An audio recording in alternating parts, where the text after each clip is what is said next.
भोजपुरी के सुपरस्टार या यूँ कह लें कि सबसे हॉटनेस हीरोइन जो कि काजल राघवानी, जो कि आजकल सोशल मीडिया पे बहुत ही ज़्यादा वायरल हो रहे हैं। एक वीडियो जिसमें ये सामने इंस्टाग्राम पे शेयर किए हैं, जिसमें लोग कह रहे हैं कि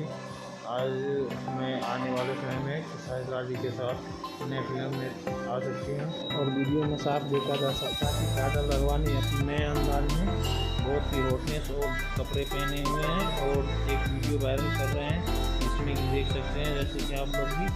जो काजल राघवानी का ये वीडियो बहुत ही ज़्यादा तेज़ी से वायरल हो रहा है। और साथ में ये बताना चाहेंगे दोस्तों कि आने वाले समय में ये बहुत ही सारे इंटरव्यू में ये अपने मुँह से बोले हुए हैं कि आने वाले समय में मैं और खेसारी लाल जी के साथ फिल्म में आ सकती हूँ। ऐसे हम दोनों लोगों के बीच ऐसा कोई बात नहीं है जो कि मीडिया में उछाला जा रहा है,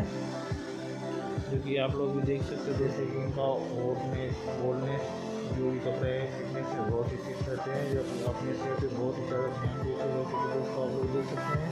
तो जिम में जो भी उनका जो भी वीडियो वायरल होता है बहुत ही ज़्यादा वायरल होता है, लोगों को बहुत ही ज़्यादा पसंद होता है। और काजल राघवानी आप लोग देख सकते हैं बहुत ही इसमें आई हैं। और काजल राघवानी के बारे में आप लोगों को क्या कहना है, आप लोग अपने राय